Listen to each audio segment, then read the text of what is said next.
Hello there, my fellow Assassin's Creed fans and open world gamers. What's up? It's Robbie with Open World Games, and I am joined with Brett from UbiCentral. It is good to be back. Thank you so much for having me.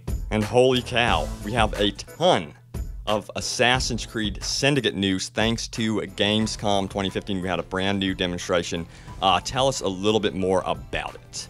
Yeah, so starting on August 5th, we got a brand new trailer that was commentated by both Jacob and Evie Fry. This trailer was pretty amazing, to be honest. It got me even more excited for the game, and the feeling and tone of it was really well done, as well as the music. My favorite line was when Jacob said, "When you steal from the rich, it's criminal, but stealing from the poor, that's capitalism," or something like that.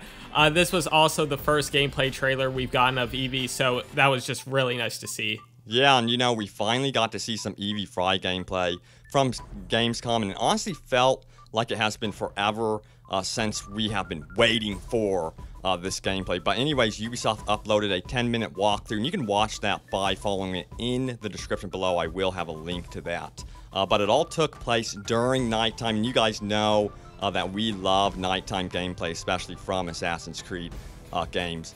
So we haven't seen that before, so be sure to check it out in the description below. Yes, and before we jump into all these new details, I just want to mention that the Assassin's Creed Sweepstakes website has listed Evie Fry's Nighthawk outfit as a reward, and you can get this outfit on all 3 platforms if you have enough credits. And to gain credits on that website, you can do simple activities such as reading articles and watching trailers. And the website, unfortunately, is only in the US. Oh. However, yeah, I know. However, it's very likely that this will be released for free when the actual game comes out.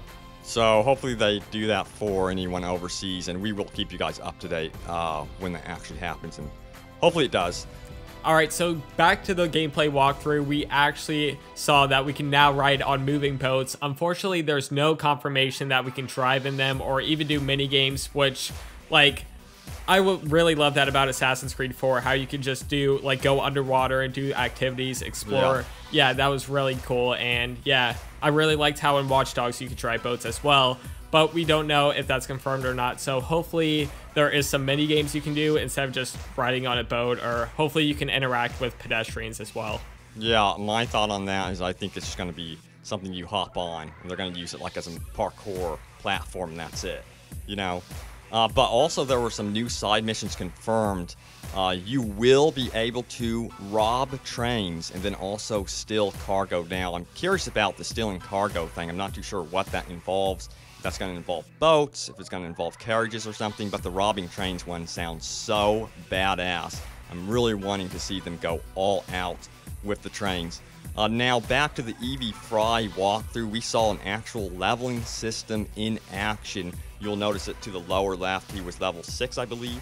And then there's an extensive leveling system for enemies. They were also level 6. So it's going to be interesting to see how they do this. We'll have the rubber band system from Fallout 4. Because in Fallout 4, you actually explore the world. You will come across an enemy that's double your level.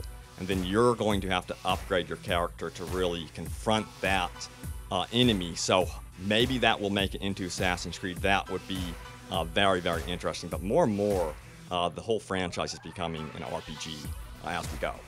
And one of the most surprising things, at least for me from this gameplay walkthrough, is Evie has an ability called the Chameleon Ability, and that turns her invisible if she holds still for a few seconds. And I've seen a lot of comments about this. Both are like positive and negative.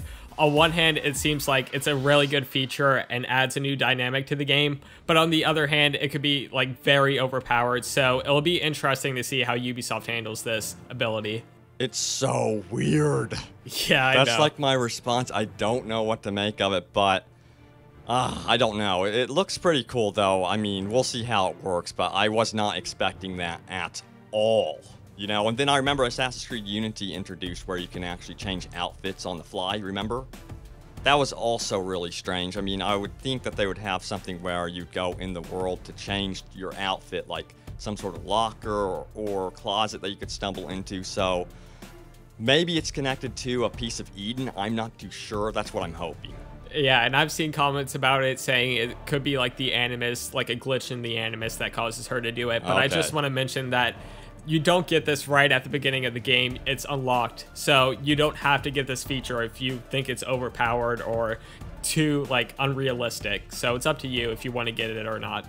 Well, it's also cool that it's unique to Eevee, and she also has another move that is unique to her that Jacob won't have. It's called Knife Master Ability, which will allow her to throw knives from a greater distance, carry more throwing knives, and inflict more damage to enemies than compared to Jacob. So that's really cool. It looks like you might be able to combine the Chameleon with this, so, you know, hide and then use your long-range Knife Master Ability. Yeah, in addition to all these skills, we also saw the voltaic bomb, which allows her to shock nearby enemies for a couple of seconds. I personally didn't see this coming as well, but like we just mentioned, this could be like a very good thing or a very bad thing. Hopefully it's balanced and not too overpowered, and it's also confirmed that this skill will be available in the open worlds when you're playing as Eevee. I didn't mind that skill as much. You know, yeah, the Chameleon one really got me. This is in the era when electricity was just coming around, so I think that they wanted to play around with that idea, so I didn't really mind it. But in the walkthrough, we also saw that Templars have killed some of the Royal Guards and are wearing their uniforms, so they're basically in disguise. The optional objective was to kill less than 5 Royal Guards, so you have to be very careful because the Royal Guards are the good guys just doing their job. So tippy toe, be very, very careful. And then when using Eagle Vision, the real Tower Guards are highlighted in blue, whilst the Templars are highlighted in red. And there's also an ally guard who we saw later, and he pretended to take Eevee prisoner and help her get into the tower. This was a very cool mission. I think there was a mission like this in Black Flag or something, so it's nice to see this feature return. It makes it just feel more realistic, and yeah, it's also another way to tackle a mission, which we saw as well in that gameplay. It shows you different ways you can tackle a mission, which I really liked about Unity. Yeah, I'm wondering, are you guys going to be the type of players that are going to use this, be more stealthy, or go in and kill everyone? I'm very curious, so post down in the comments below. But another thing we learned from this video was that the Shroud of Eden will actually appear in Assassin's Creed Syndicate instead of the Apple of Eden. Ooh. According to Assassin's Creed Wiki, the Shroud of Eden is a cloth known to be a mystical object of restoration and healing. Numbered piece of Eden, number 66 as it is described, is one of the many artifacts created by the first civilization.